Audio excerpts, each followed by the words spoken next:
Good morning, everyone. Thank you for joining today for this CoolLIFE training. I will give the floor to Julia Conforto, and we will start with our 1 hour and a half of training. Thank you very much, Carmela. Good morning, everyone. My name is Giulia Conforto. I'm a senior researcher at eThink, and I will introduce you to the CoolLIFE project and the rest of the team. Here you can see listed all the speakers of today that have a look into our agenda for today. So we're gonna see a short introduction of the CoolLIFE project. We're gonna look into the CoolLIFE project website and the resources you can find there, then I'll hand over to our experts for the following part: the CoolLIFE Knowledge Hub, the CoolLIFE tool, the data set that are on the tool, the calculation modules that are on the tool, of course, an overview of the general functionalities and interface at the beginning, and then we will see how these calculation modules can be used in a tool chain to meet the needs of various use cases. And at the very end, we're going to have an applied exercise. Now, we will try to keep the questions for the end of the training. So you can find a Q&A section where you can write your questions during the training. Then at the very end, when we open up the Q&A session, you can also open your microphone and camera if you would like, and discuss directly with the team. But for the time being, I will ask you to please keep the questions in the Q&A, and we will try to answer them along the training. One more thing, this training is being recorded, so if you would like to not have your video or your name shown, you can change that, and then it will be uploaded on the CoolLIFE playlist on YouTube. So without further ado, let's move on with the CoolLIFE project. Now, when we're talking about space cooling, where you're thinking about summer and how to have a better indoor quality, indoor summer comfort, the first thing that most people think about is air conditioning. While there are many other solutions, there is better wall insulation, there are other active cooling technologies, there is the role of ventilation, there are nature-based solutions, there are passive solutions, and there is also heating and cooling planning. Now, when we look at the municipal heat planning, cooling is known to be a topic, but is hardly ever addressed as an issue. So we see that with growing temperatures, we have growing cooling needs, but not so much growing cooling demand for the time being. And this is set to grow over for the years to come. So this is why the CoolLIFE project decided to tackle space cooling specifically. And yes, sorry. For a moment, I thought I was not right. I was not sharing the right slide. So the objective of the CoolLIFE project is to develop two main tools. One is the CoolLIFE tool that is a GIS-based, user-friendly and open source analysis tool that can be used for assessing the space cooling demand and potentials, district heating compared to district cooling compared to decentralized cooling solutions, available technologies, policies, and financing instruments. The other main outcome is the CoolLIFE Knowledge Hub, which is a repository for quality controlled space cooling data and publications. And on top of that, on the CoolLIFE project website, there are a number of public deliverables that have been made available, and we will go through them in a moment. So what we aim to achieve as an expected impact with the CoolLIFE project is to support public and private decision-making, planning and implementation processes for integrating sustainable space cooling solutions. Now, this is a quick overview of the project consortium. On the right side, you can see from the top, URAC Research is the project coordinator, and then all the other members. The countries highlighted in red are the countries where the project partners are present, and the countries highlighted in blue are the countries where we have case study areas. And as you can see, we have chosen case study areas in very different climate areas so that we can test different needs and how the CoolLIFE tool can meet those needs. Now, when it comes to space cooling, at the moment we can notice a lack of tools for the visualization and analysis of space cooling demand and supply. A lack of related data and information, especially when there is, it doesn't respect the FAIR principle. So findable and so on. A lack of knowledge on space cooling, comfort, lifestyle, and user behavior. What are the best practices and what is their impact in reducing space cooling needs and increasing indoor summer comfort? A lack of knowledge also on the legal and regulatory framework, on the financing options, but also a lack of awareness about unconventional and innovative space cooling solutions and technologies, and more broadly about the barriers and drivers for implementing and integrating those innovative space cooling solutions. So these are all the issues that the CoolLIFE project is set to address, and how we plan to mitigate those barriers, developing the CoolLIFE tool, the CoolLIFE Knowledge Hub, a series of maps and datasets, a series of reports, and also recommendations for policymakers and regulatory bodies, planners, and industry. Now, what is interesting about the CoolLIFE tool is that it does address all these barriers in an isolated approach, but then allows the user to connect the dots by addressing one by one those sectors using the calculation modules in a tool chain approach. And this is exactly what we're going to see at the end of this training. Now, I will move on to the CoolLIFE website. Just a moment.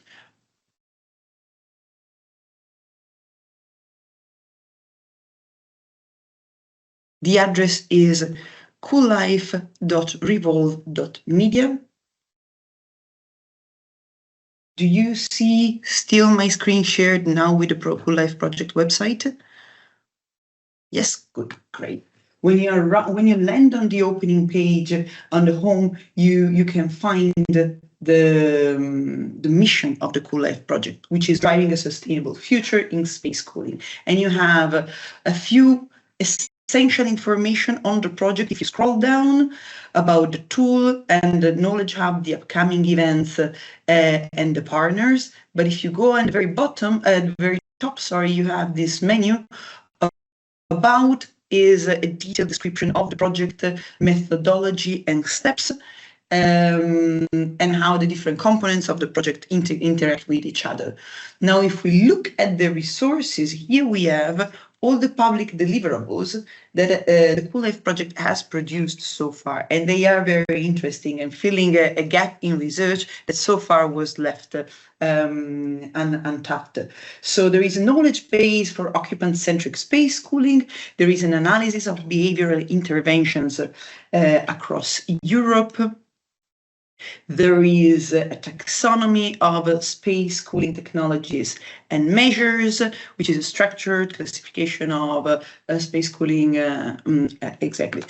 technologies and measures, of their characteristics and readiness level and their potential.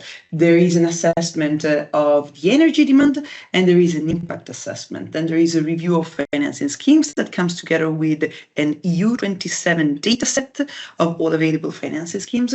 There is a report on multiple socioeconomic impacts of sustainable space cooling, and then there is a review and mapping of regulations and sustainable on sustainable space cooling. So here we address the regulatory and policy aspects.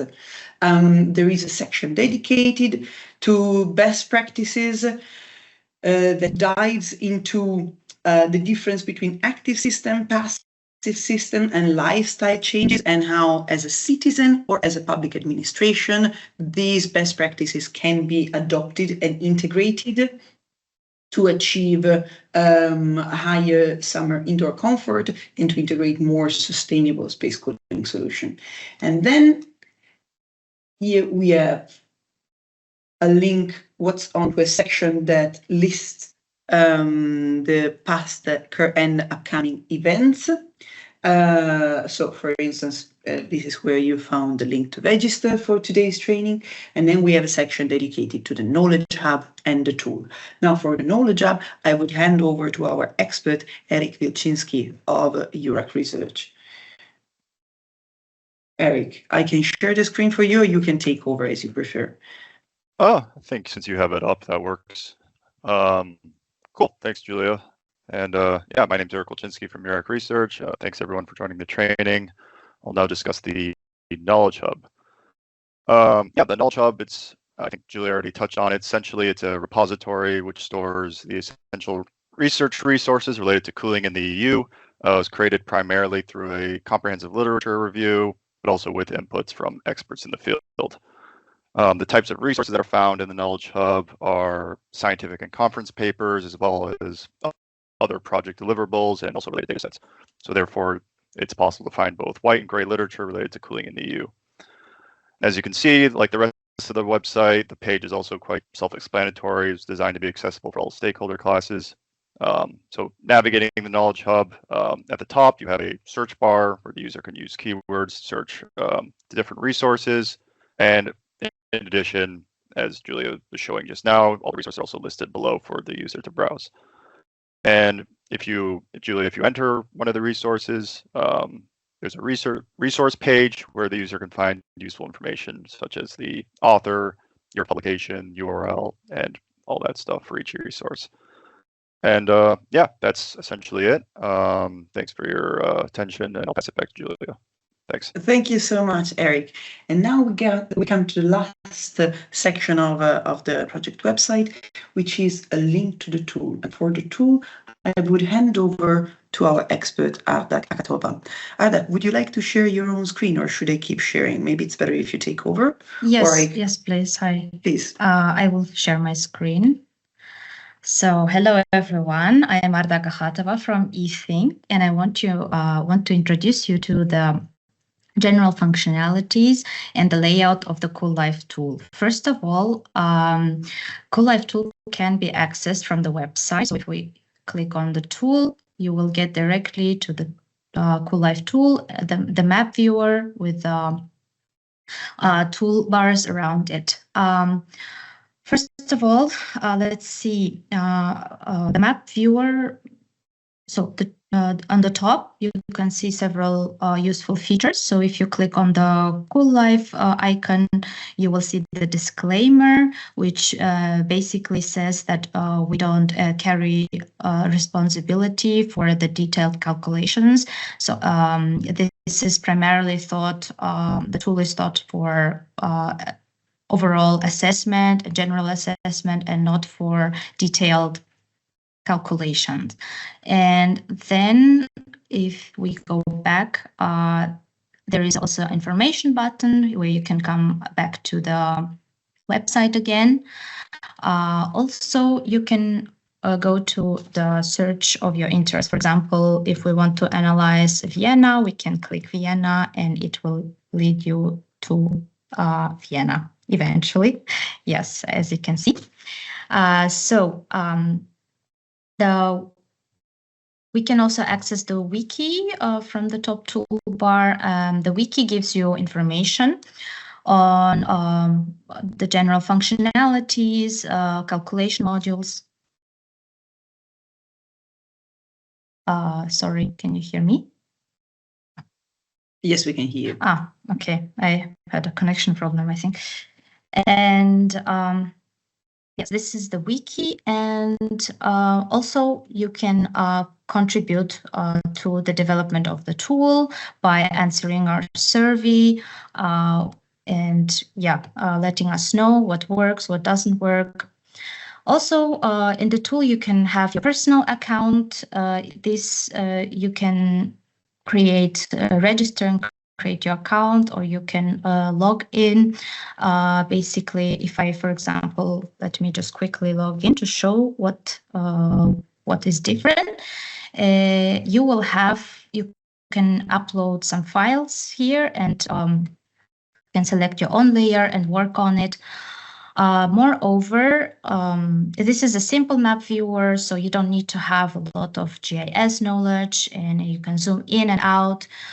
You can choose a different style. Instead of a satellite, you can choose the OpenStreetMap style. And the main calculation tools are kind of on the left side. So the tools show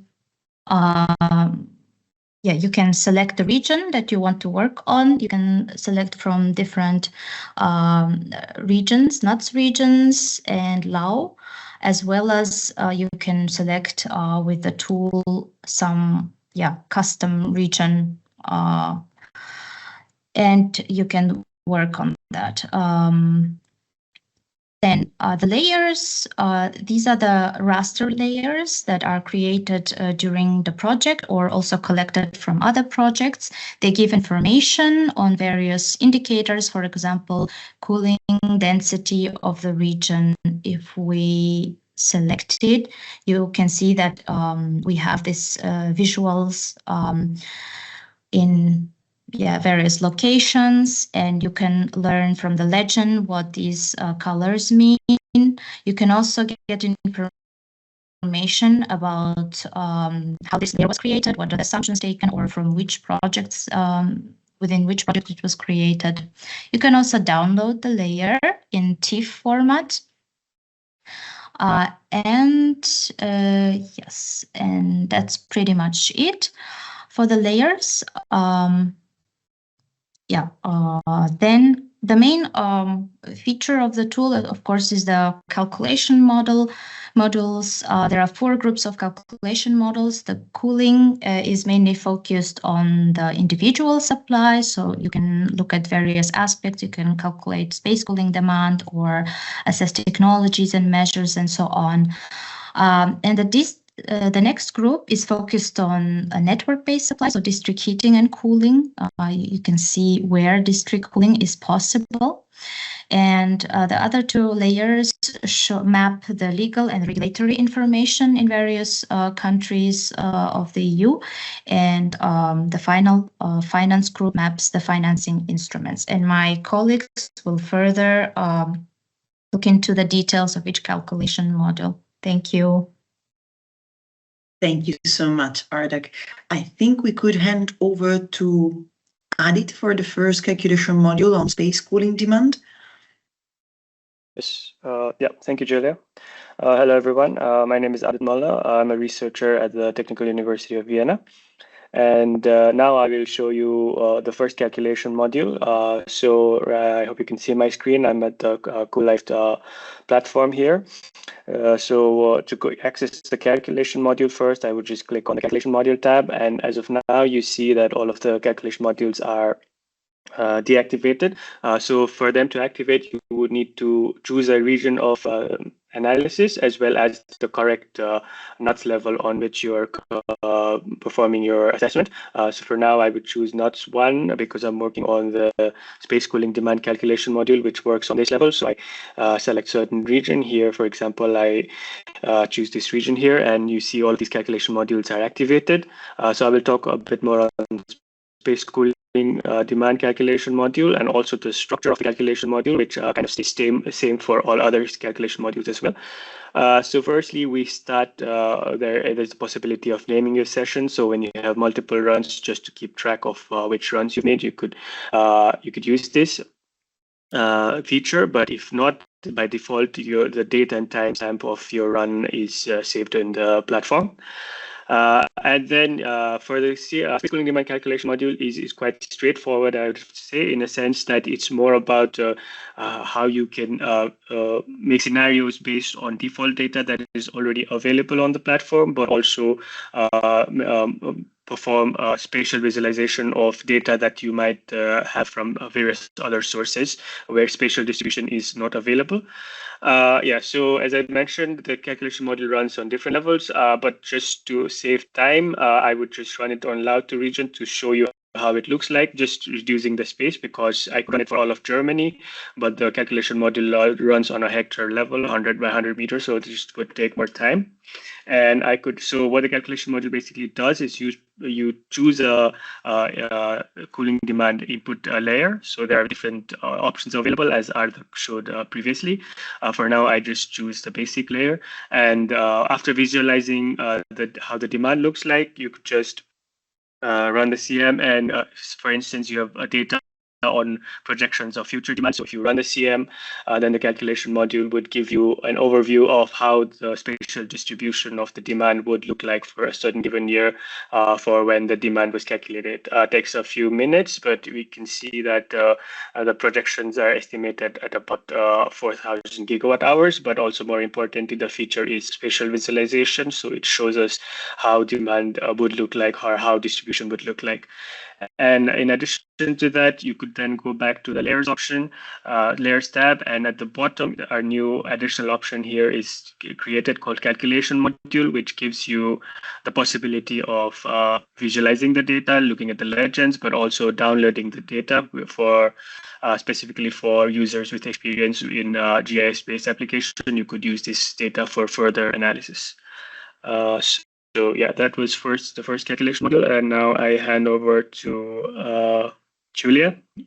Thank you so much, Adit. Bruno, could we hand over to you for the calculation module on technologies and measures, if you would like to share your screen? Sure. Thank you so much. Yeah, do you see my screen? Yes, we do. Yeah. So hello everyone. I'm Bruno Duplessis. I'm assistant professor at Armin Paris. So I'm going to introduce you the calculation module 2. So note that this calculation module works from nodes 1 to hectare level. So for this example, I will choose a city, for instance, Dijon in France, and I will run it at lateral level in order to save time. So now I select an area, for instance, I want to work on, and then you can open the technologies and measures window.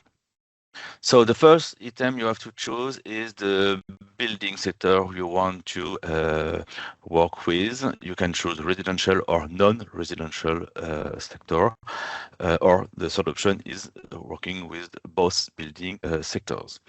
So I will keep with residential sector for this example. For each building sector, you have three different inputs to set. The first one is the area you want of buildings you want to equip with space cooling technologies. By default, we suggest to use the EU27 average value, which is 7.5% of the area in the residential sector.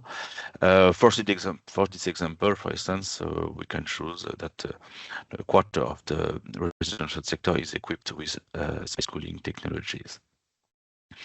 The second inputs you have to set is the average value of the seasonal energy efficiency ratio of the technology you want to install. Again, we suggest to use the EU average value, which is 4.7 nowadays. I will keep this one, but you can choose to improve or to decrease the efficiency of the technology. And third input is dedicated to the scenario of the mitigation measures which can be taken by the occupant of the buildings. So these mitigation measures will reduce the space cooling demand. We have implemented three different scenarios. The first one is no measures, that though there is no measure taken by the occupants of the buildings. There are also two other scenarios, the low adoption and high adoption scenarios, which reflect the part of people who implement mitigation measures in their buildings. So let's take the low adoption measure scenario, and then of course, if you want to work with the non-residential sector, you have also to enter these inputs for this sector. Now you can run the calculation module, and based on the floor area of the considered buildings and the cooling degree days, the calculation module will calculate the cooling demand on this sector. So here you have the outputs of the calculation module. So the first one is the area which is equipped with the technologies, yes, and then the calculation modules gives you the cooling demand without and with mitigation measures, and then the final energy consumption of these technologies. The CM also provides the cooling capacity as well as the cooling power capacity of the technologies which are installed. So of course, if you work with the both building sector, you will have the other inputs dedicated to the non-residential sector. So that's all. That's it for the calculation module, and then I will give the floor to Adrian, I think, for the. Thank you so much, Bruno. Please, yes, Adrienne. thank you very much. Thank you very much. I am Adrienne Geles, partner at Abud, and now I will show you the comfort, lifestyle, and user behavior calculation module. And similarly to the previous calculation modules, this calculation module also works from NUTS 1 to the hectare level down. I will now select an area in Germany, and the calculation module becomes active. Now, this calculation module is a bit different from the previous two calculation modules, as this doesn't calculate on the hectare level, but provides information on the country level, and mainly qualitative information, but also some quantitative data as well. The module has been structured into 3 sections. One is whether we want to display the traditional lifestyle practices and adaptive routine practices which are adopted in the specific country. The second section is about the country-specific thermal requirements and expectations on the legislative and also on the empirical level. And the third section is about the interventions that have been successfully applied to change and shift occupant behavior in a way that that people use the active space cooling measures not so much or less, and rely more on adaptive and passive practices. To show you the results in a more simplified way, I will go one by one. So if we go to the run the CM, and we can see the results in the indicator tab. And here we will see a list of filtered practices which are aligned with the country-specific climate and are traditionally used by the building occupants. And also there are some examples that are used in urban areas. For the next section, we can select the comfort requirements and expectations.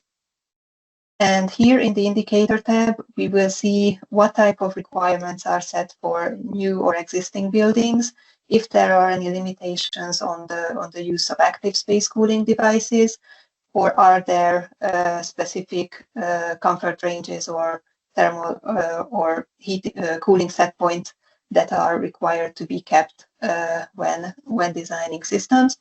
And for some specific countries where representative data could be found for the whole country, we can also see preferred temperature data within the residential buildings. And to access this, we have to go to the Charts tab. Here we will see different temperature ranges in which the occupants have been surveyed, whether they find it comfortable or preferred or not. And in the pie chart, we can see what is the distribution of these temperature ranges within the country.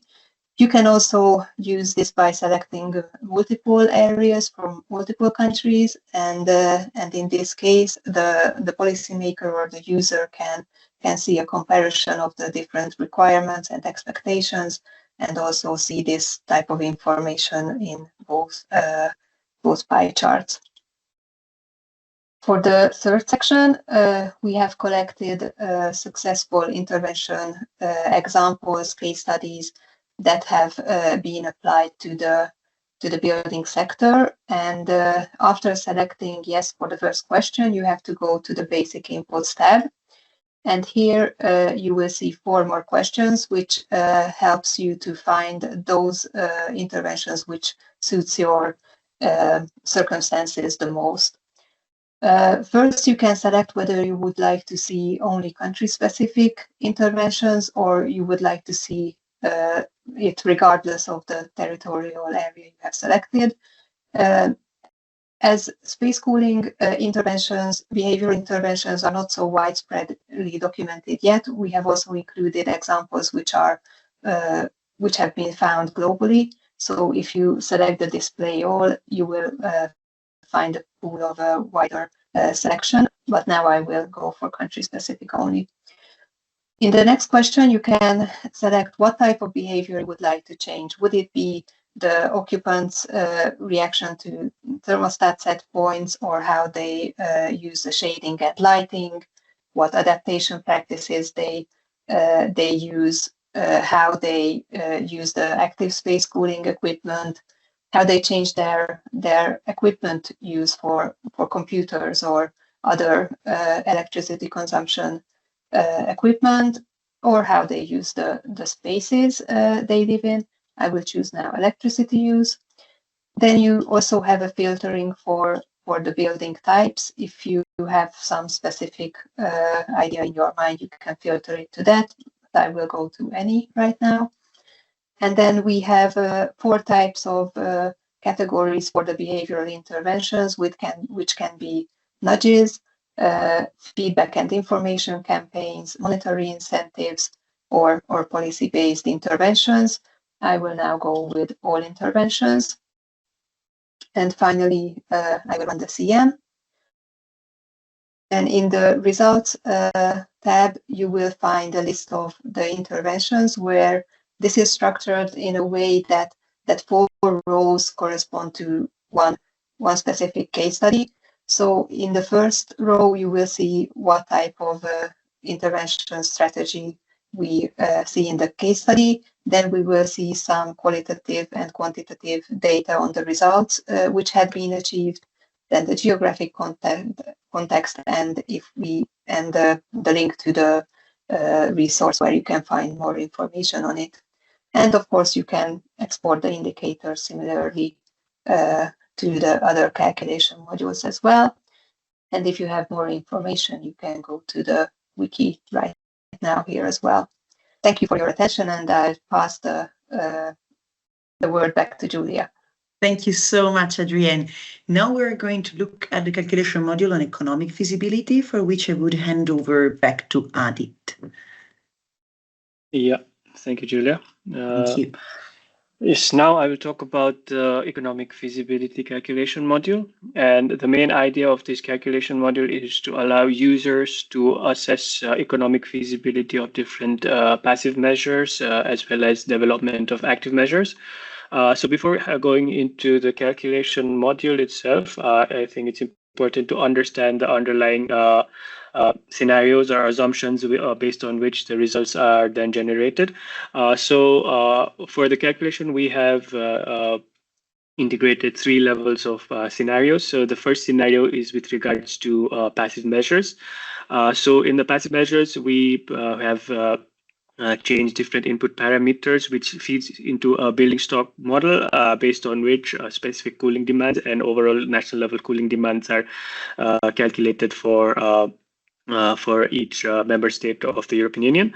And based on this, so for instance, for the passive measures, we have options of different shading activation, types of windows used, a percentage of windows having shading measures, and implementation of night ventilation, changes in set point temperatures.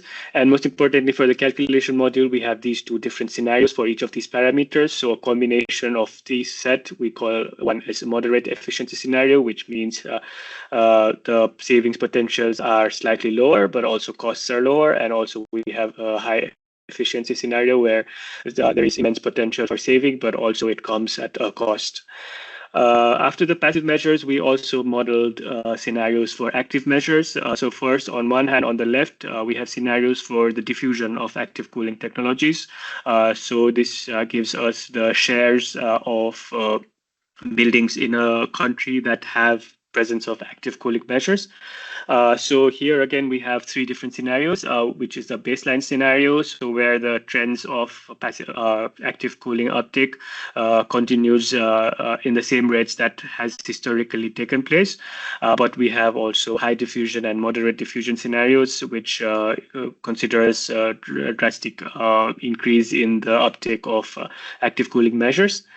And also on the right, we have also scenarios for the efficiencies of the cooling measures. So again, for an average baseline scenario, we have data based on literature for the seasonal energy efficiency ratio of different cooling technologies per country. So we assume in this scenario that these rates, this efficiency would continue over the study horizon, but also we formulated two different scenarios of high and moderate, where there is drastic increase in the seasonal energy efficiency ratio.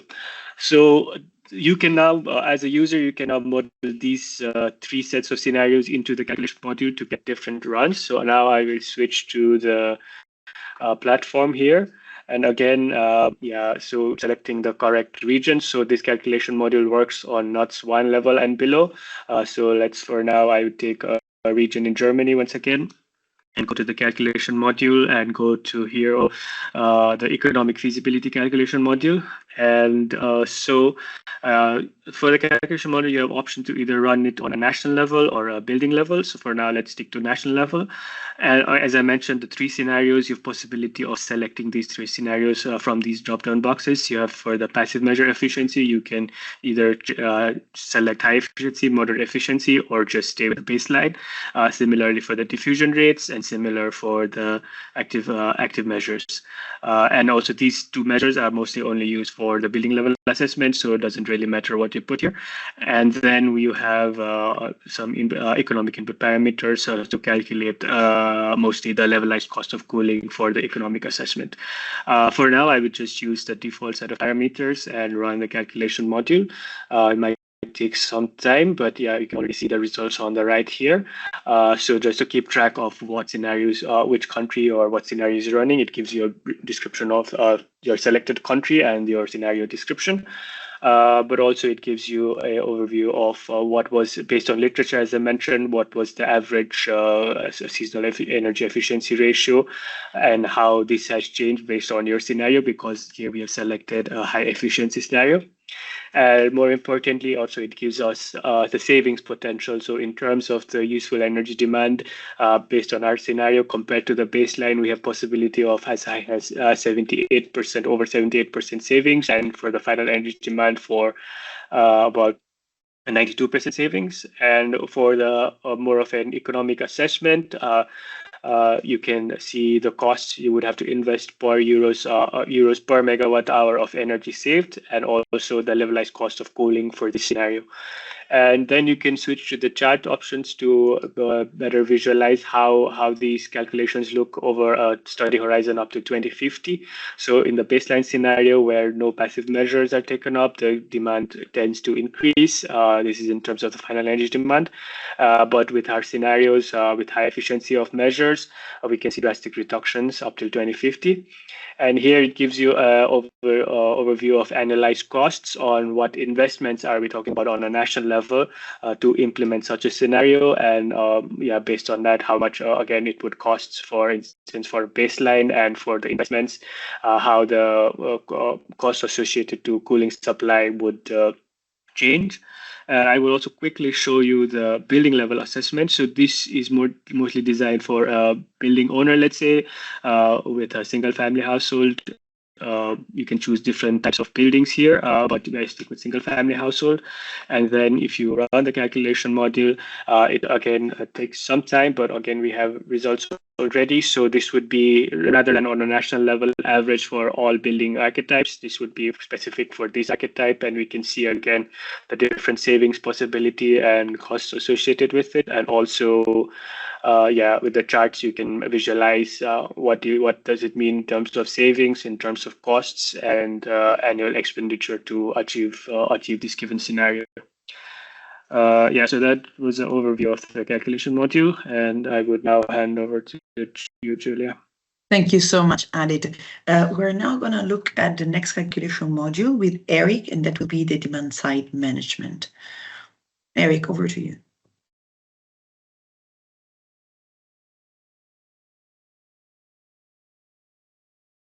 Okay, thanks, Julia. You guys see my screen? Yes, of the tool? Cool. Thanks. Okay, thanks. I'll now cover the demand side management calculation module. This one's a lot simpler to run than the others.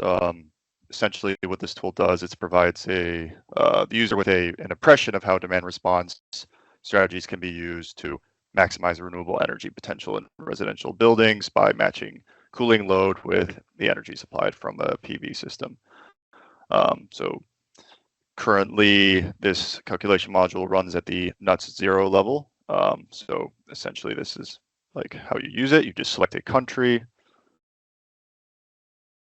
open the calculation modules tab. It should be the only one that's actually available here. You open it up, and yeah, I mean, right now in its current iteration, you know, it's just working on a country level basis, just for a reference day in August, to try and get some cooling load for each location. Yeah, in its current iteration, the features are quite limited as well, just to minimize the runtime since it's running an optimization in the back. So after running the calculation module, you give it some time to run. The user will be provided with 3 outputs, which I'll describe the cooling demand from non-PV supply. So there are going to be 3 scenarios.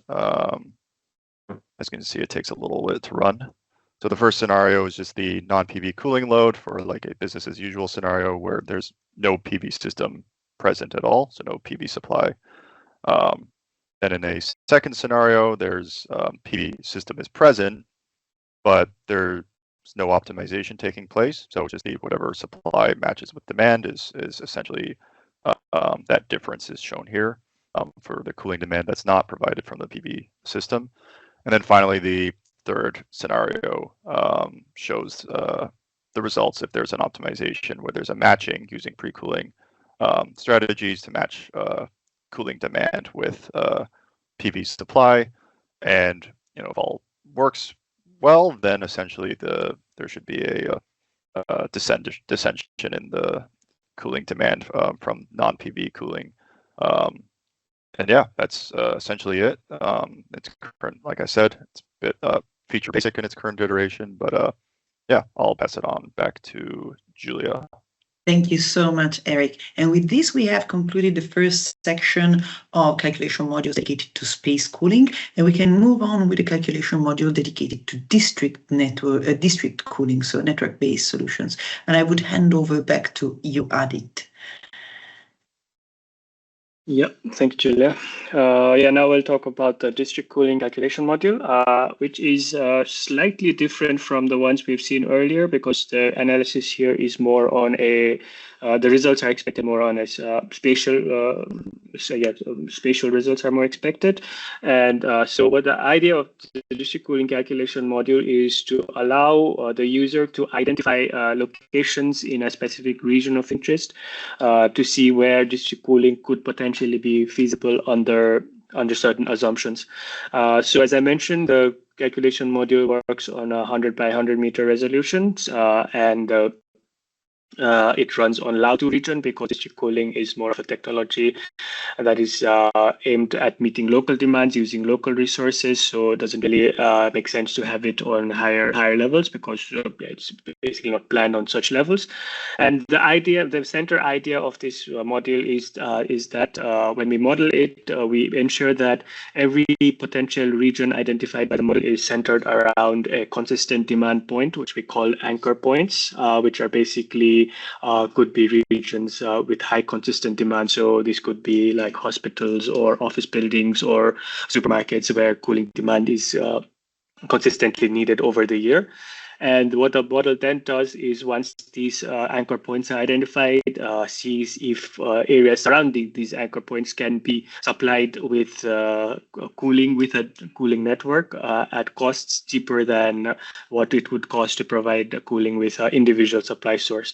And for this calculation module, we make use of 3 different raster layers: the space cooling need for of course determining what is the load in a given pixel or in a 100 meter cell, and also the gross floor areas, the total and non-residential, to basically identify these anchor points. So we have certain criteria based on which such points are identified, and and based on which these are then potential locations are identified. So now I go back to the platform where I can show you again. I'm at the same location as I showed earlier, but now since we are working only on Lao2 region, I would select, for instance, Munich and see how the calculation module performs here. So I go to calculation module again and district cooling. And we have different parameters based on which you can formulate different scenarios for which the calculations are performed. So we have inputs on the electricity price, which is quite important because for the model initially what it does is based on certain given electricity price calculates how much it would cost to supply cooling with an individual supply solution, and uses this as a threshold to then identify locations that could be supplied at cheaper costs than the individual solution. We have inputs on the estimated cooling days, which allows you to calculate the loads associated with the cooling demand. And also we have inputs on the performance of the district cooling and individual supply systems, and also some economic parameters like the discount rate and lifetime to calculate the overall levelized cost of cooling. For advanced level users, we also have possibilities of changing the network operation conditions. So ideally, a district cooling network operates at a delta T of 10 degrees, meaning the difference between the supply and the return temperature. And this could vary based on literature from 9 to 15 degrees, but in general 10 degrees. So for a basic level user, I think leaving it as 10 is sufficient. The threshold here, 50%, which means that only buildings with only cells with at least 50% non-residential floor area are considered to be anchor points. So this greatly defines potential locations on which potential locations that could be feasible, and also then we have costs for different measures. So this helps us to calculate costs associated to it. And then of course we have the different layers based on which you can select based on run different scenarios based on which you want to see the potential locations. So I run the CM now. It might take some time because let me remind you that the calculations are taking on a hectare level, 100 by 100 meters. So depending on the size of the area you've selected, it might take some time to give some results. And also Munich is quite big, so it is evaluating over the entire region. So I would say let's give it some time to run the calculation module. In the meantime, I do see that there is a question in the Q&A section. So maybe I could ask some from the team to have a look and answer that while we're waiting for the CM to load the results.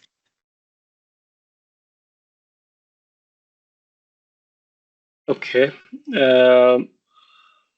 I would not say this is the result I was expecting, but still, you could see there is possibilities of district cooling, but I would say I would run. Okay, I will not run it again. Yeah, we have possibilities of. So the calculation module basically gives us potentials on.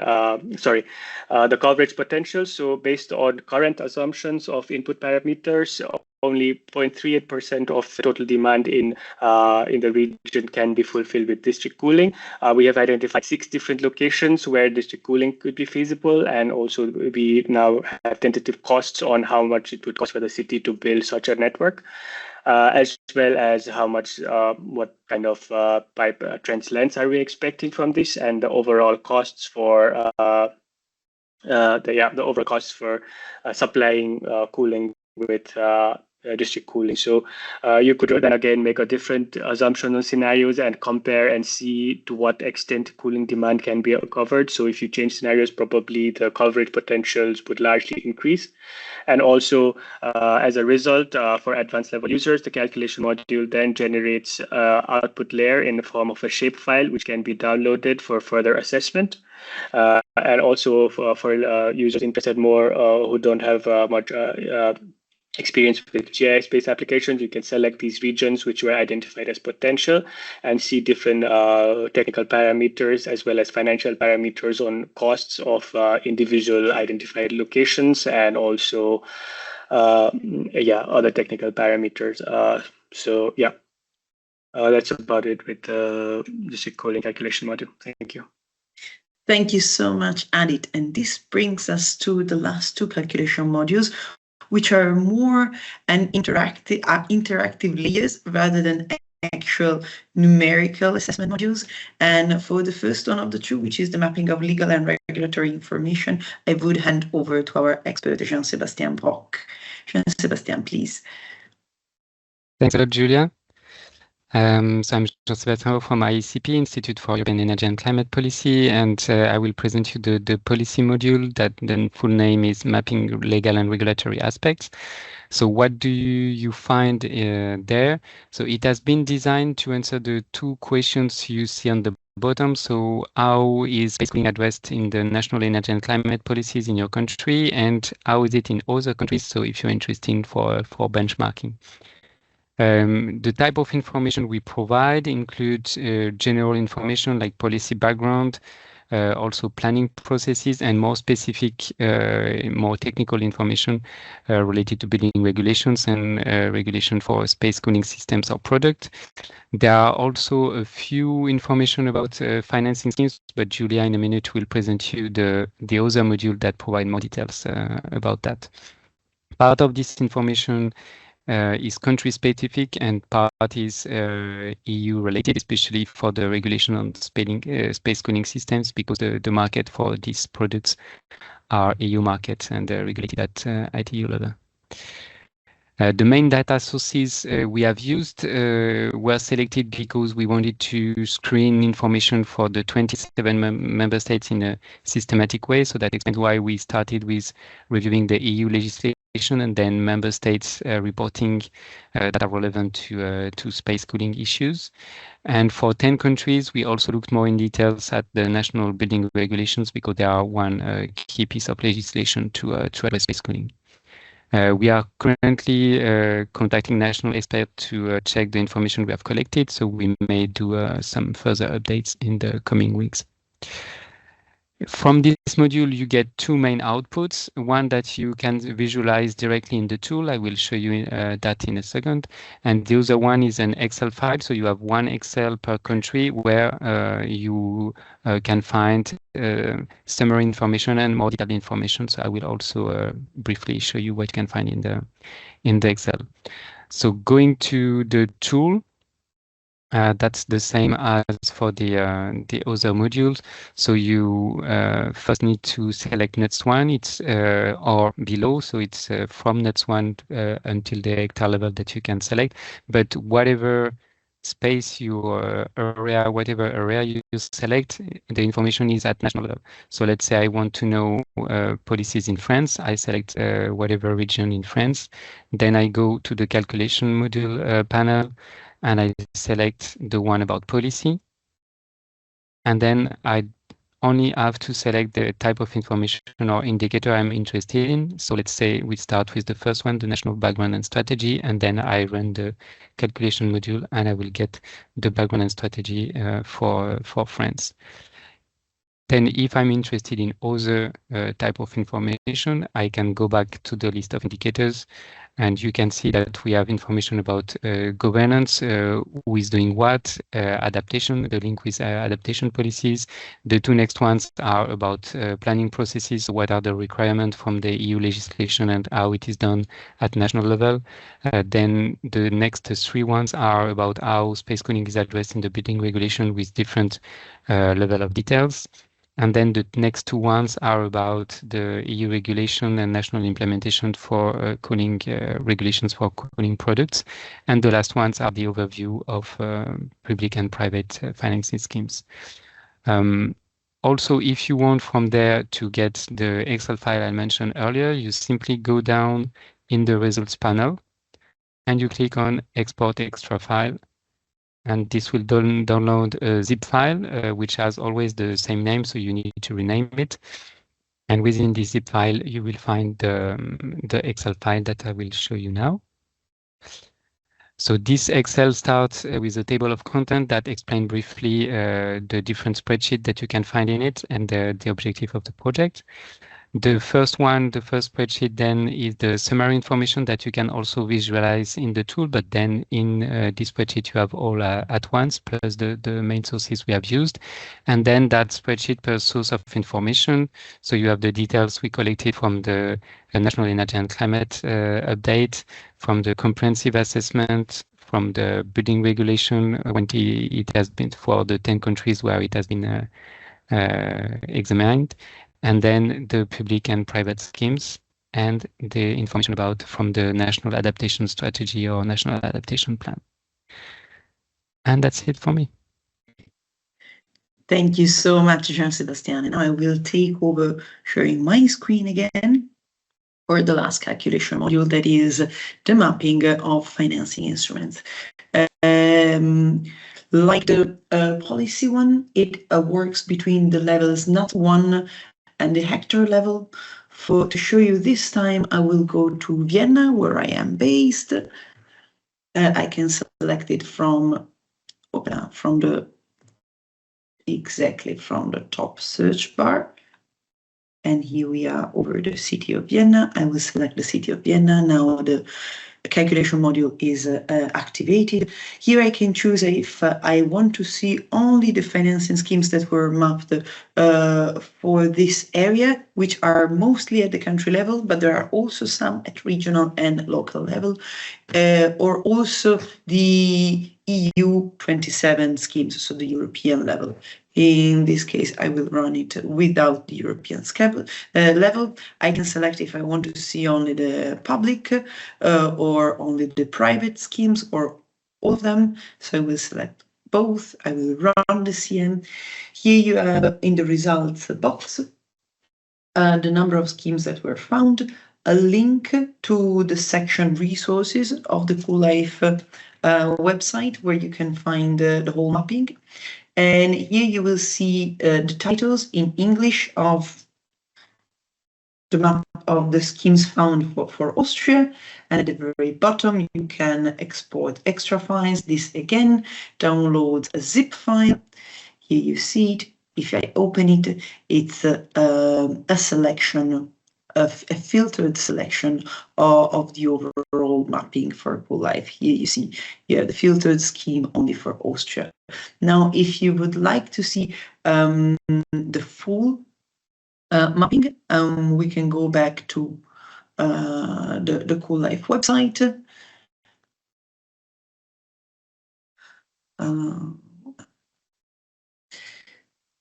Resources, and here you have the CoolLIFE EU27 mapping of financing instruments. Now, this is the data set, while the review of financing schemes, the Livre of 4.2, was a report explaining it.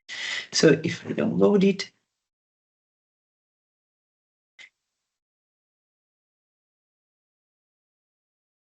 it's not opening, so I will go to the one I already had open. This is the overall mapping. You have a tab for the public schemes. Basically, the one that you filter through the tool is the filtered selection for Austria. If I want to scroll through here the mapping, you see you have all the EU27 countries. But if I select only Austria, you get the same result. And you can see you have the schemes at the national level, but you also have some schemes at the local level, at the regional level for the city of Vienna. Each scheme is presented with the translated name in English and the original name. And that is because you can find more information, of course, in your local language. It is mapped by sector, so you can see it's marked with Y, yes, if that sector is directly addressed, or Y in brackets if it is indirectly addressed, which means that it's not meant to address that sector, but in certain cases it could still be used for a project relevant to that sector. You have the type of scheme, grant, subsidy, you can have tax rebates, you can have debt financing, so loans, soft loans, green loans, equity financing, so investment funds, and technical assistance. There are other type of schemes. You have a link to the page where the scheme can be found, if available for the public schemes, also the year in which that scheme was started, and a short description of what the schemes offers, and the last time it was checked for the private schemes. Instead, you don't have the starting date, but you do have the provider, and that is relevant because sometimes you might be in a country where you're looking for private financing. You don't find a scheme that is fitting your purpose, but at least you have the list of the financial institutions that are offering green finance. So you could take direct contact with them and see if they can offer anything else relevant for your project.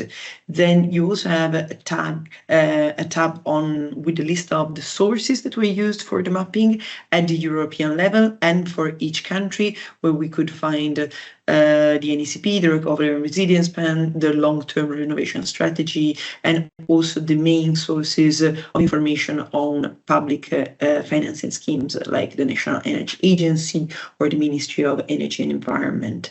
You also have a series of indicators that were used in the assessment, their sources, and then a correlation matrix of the various sources.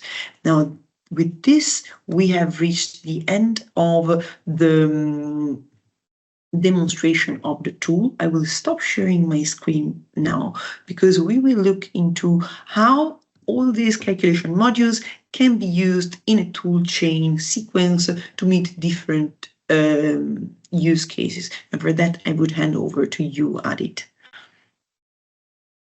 Yep, thank you again, Julia.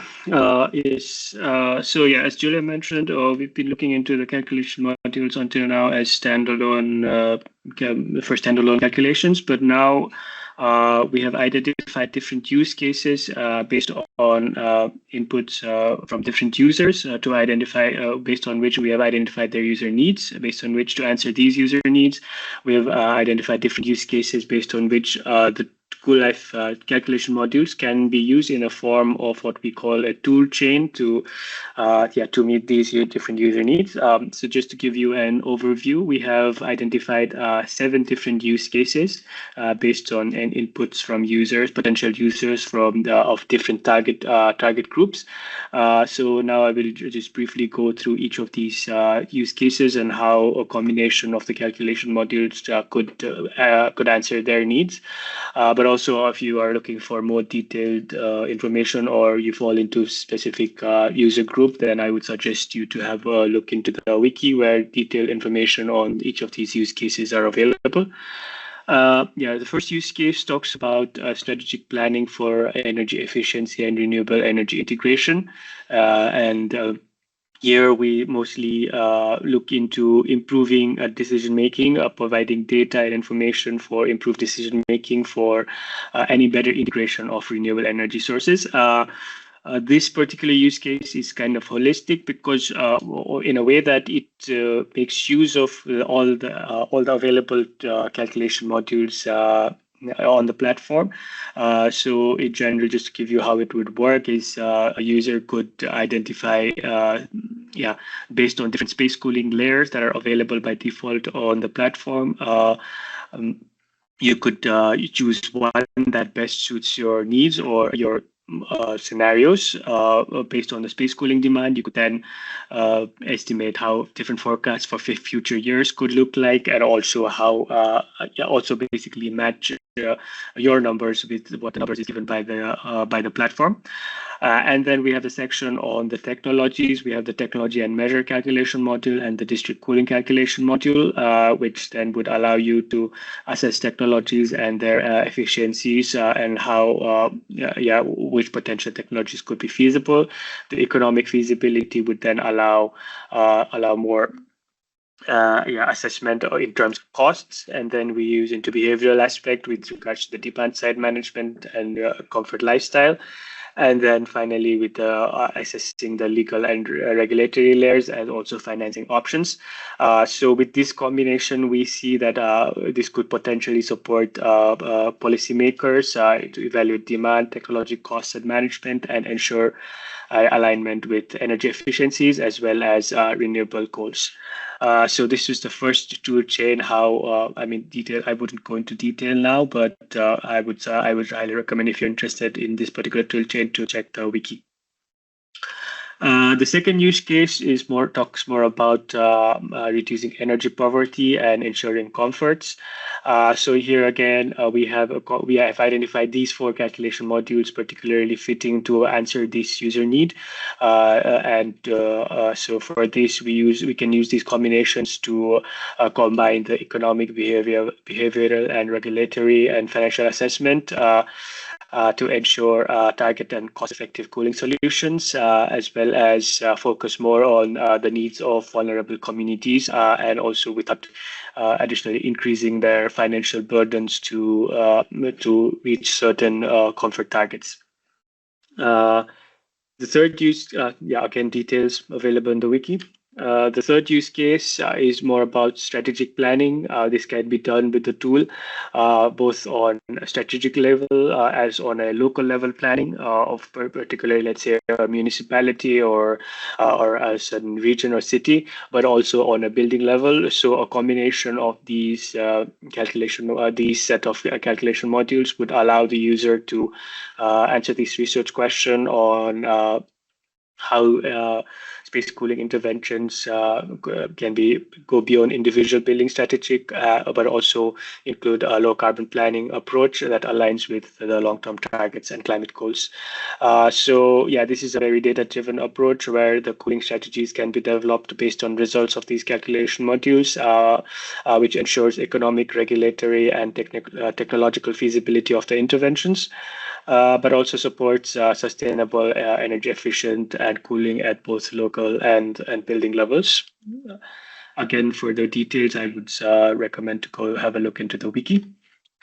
The next calculation module is on data-driven space cooling interventions, mostly for technicians. So this target user mostly surrounds users with technical expertise. So here we try to answer the research question on how can space cooling data be utilized to support engineers and energy consultants in designing effective cooling interventions. As mentioned already, these are mostly the technical calculation modules available on the platform, and using this in this particular order would ensure data-driven methods to find efficient cooling interventions. Also, it would allow the user to ensure costs and cost effectiveness and look into sustainable cooling options, also with the possibility of including high shares of renewables. Yes. Use case 5 is more on implementing behavioral change and how this could contribute to energy savings. So here again, we have 4 particular calculation modules which are mostly oriented towards this direction. So with the demand side management and comfort lifestyle calculation modules, the user can understand firstly what changes in behaviors could be expected and how this could further contribute towards demand reduction.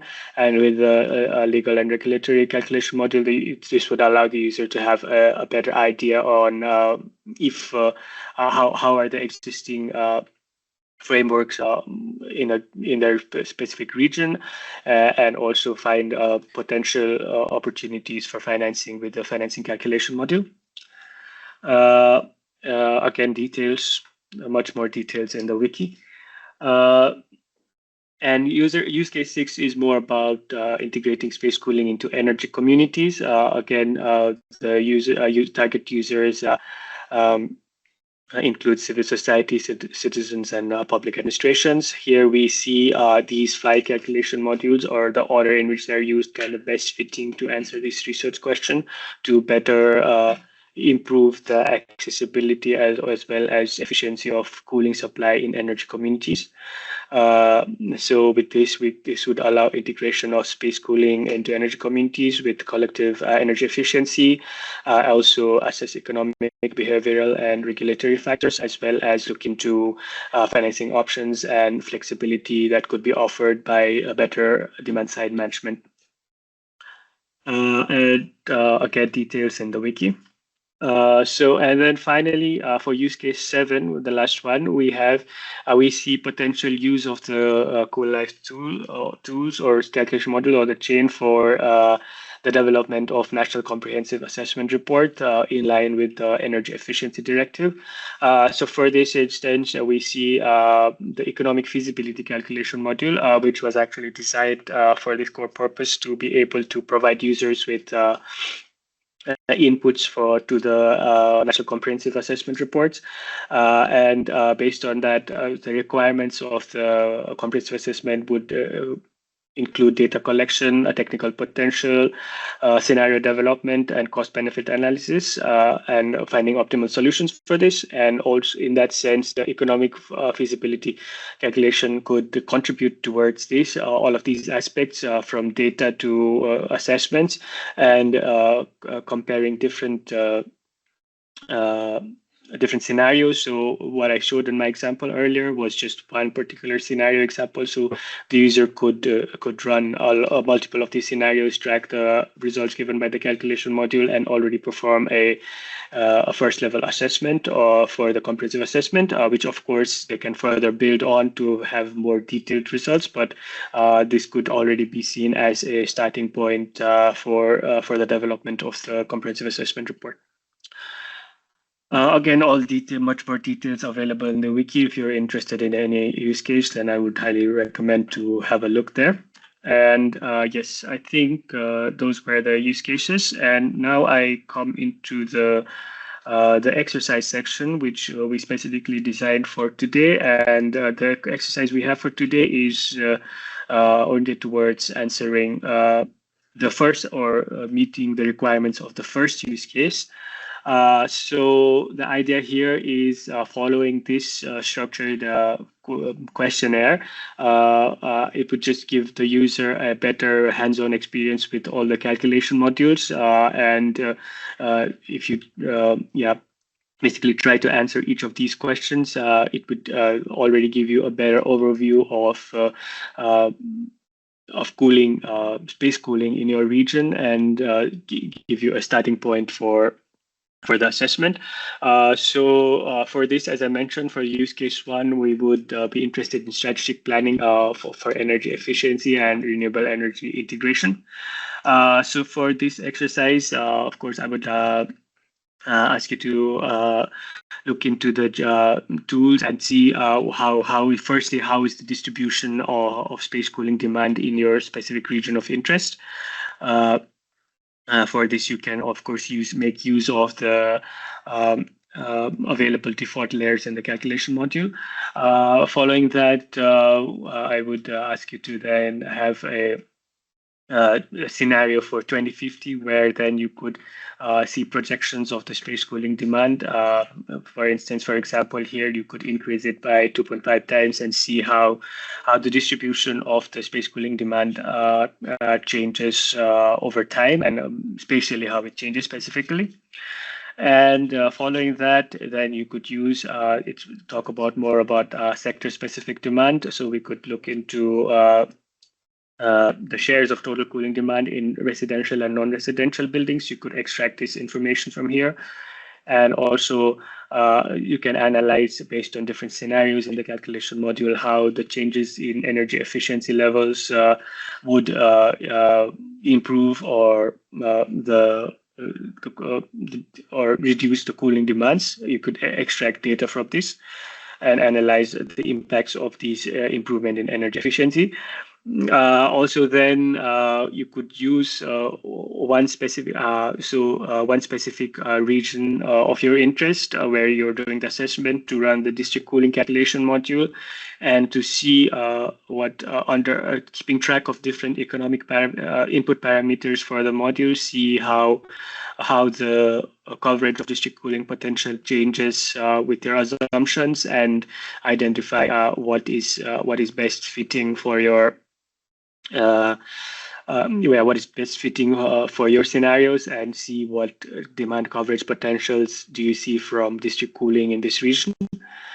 Following that, you could use then the economic feasibility calculation module to, I would say, for a test run, you do two different scenarios, one with where high efficiency measures are implemented, and one where moderate efficiency and diffusion rates of technologies are implemented. And based on this, you can compare the two scenarios to have an overview of saving potentials from these two scenarios, and see which is best fitting in terms of both saving potentials as well as the costs.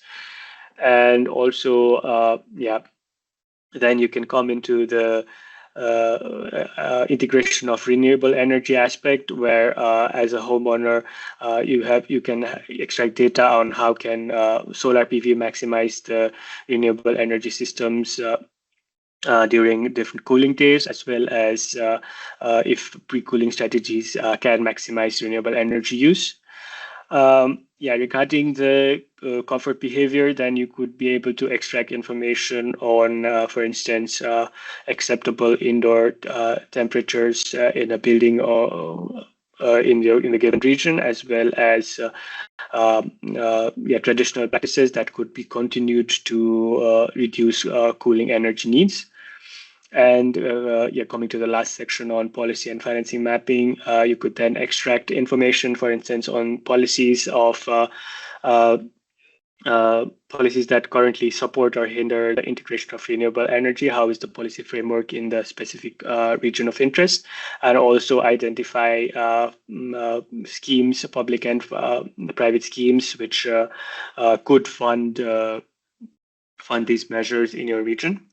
And I would assume you would have these questionnaires after the presentation today. And I would, if you want to have better insights on the tool, at least go through this set of questions to better understand the workings of each of the calculation module, to specifically to answer specific questions for different user needs.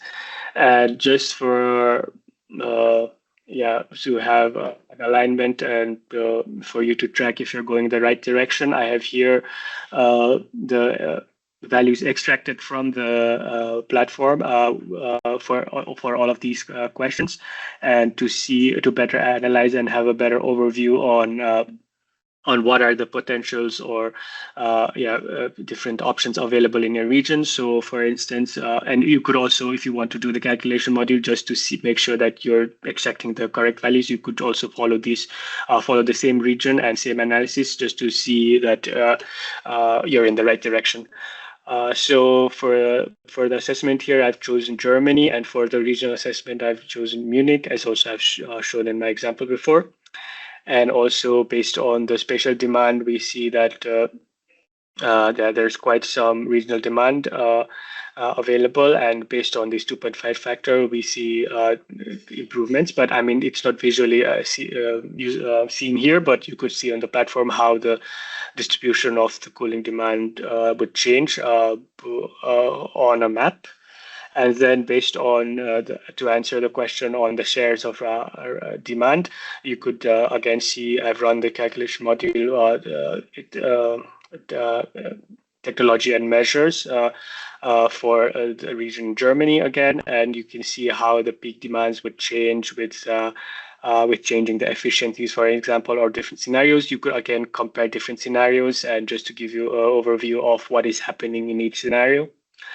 Again, with the district cooling supply, I have run two different scenarios here, where in the case of Munich, you could already see potentials in scenario 1 of only coverage of 1.9% of the demand to increasing to 19%.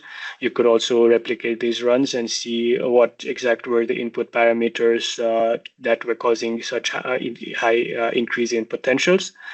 Again, for the passive measures and technologies, I have, as I mentioned in the question, I have formulated two scenarios where the diffusion rates are just increasing from high to moderate, decreasing from high to moderate, and what impact this has on the costs. You can also, again, formulate different scenarios and keep track of the scenarios and see how costs are changing over different scenario runs. The demand side management also, again, providing the potentials for renewable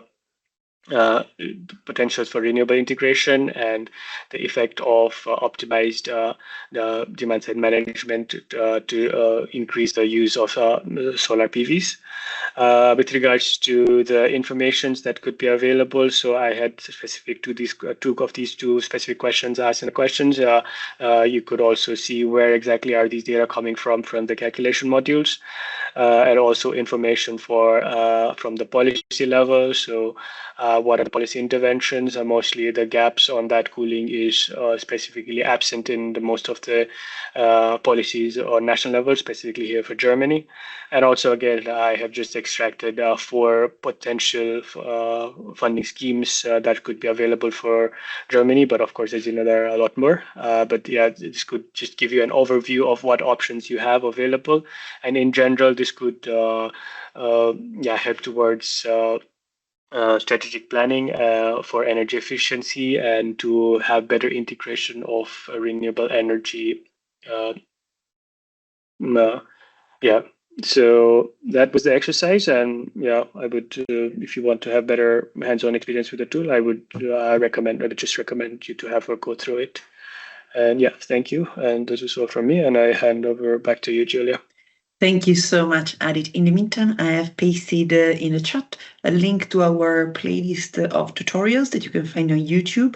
So if there is one calculation module that you want to go through specifically, soon on the playlist there will be the recording of this full training, but also you can already find tutorials dedicated to each section of the tool, the Knowledge Hub, and the use cases.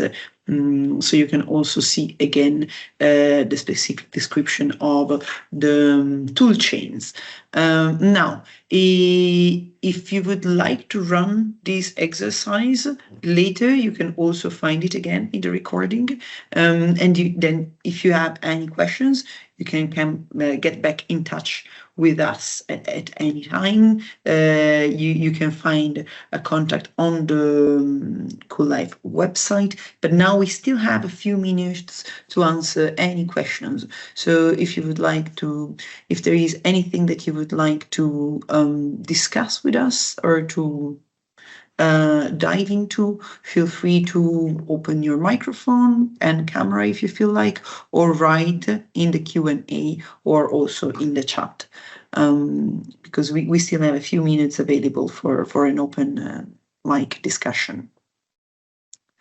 In the meantime, I can read the question that was posted in the Q&A, which was if the user can access the data sources for the data sets. And yes, they are available on a GitHub repository that is linked in the CoolLIFE Wiki.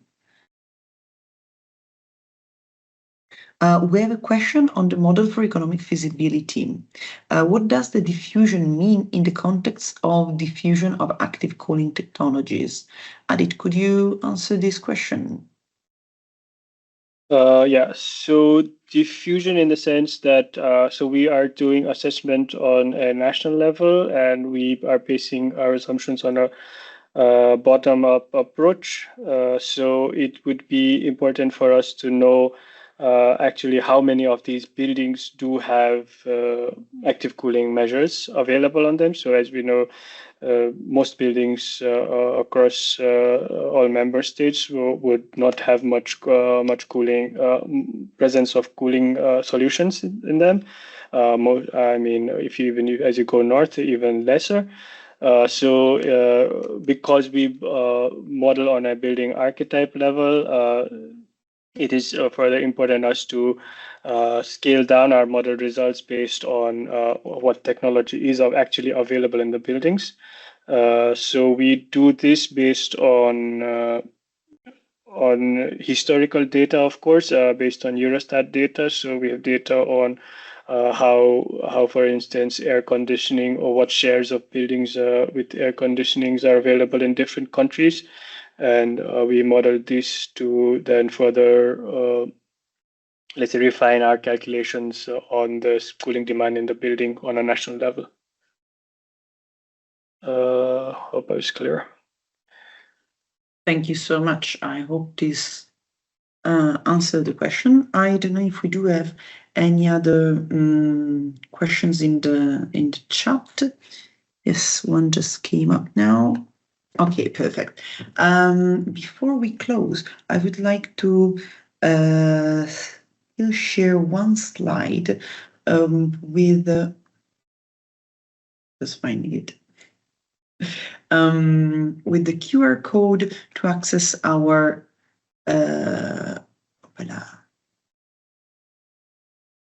here it is. I'll share the QR code in a moment. I'll also paste a link in the chat. We would appreciate very much if you could please register your attention. You already registered your attendance, but give us your feedback through this feedback questionnaire, so we can. Here we go.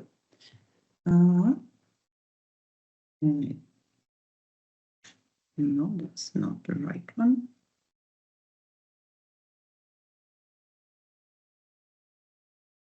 Yes, here we are. So I will share my screen. Exactly. You can either click on the link in the chat or just scan the QR code with your phone. It's a very short feedback questionnaire where you can tell us what was your impression about today's training, about the functionalities of the tool, if you're likely to use that in your daily life, if you're likely to recommend it, if we can improve our training material and training sessions.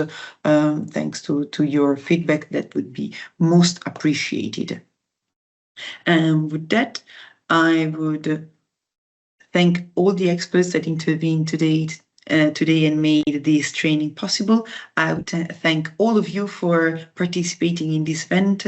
We hope that the CoolLIFE tool is going to help you in your future space cooling planning and in integrating sustainable cooling solutions, technologies, and measures in your future work. Thank you, everyone. And with that, I would suggest we stop the recording.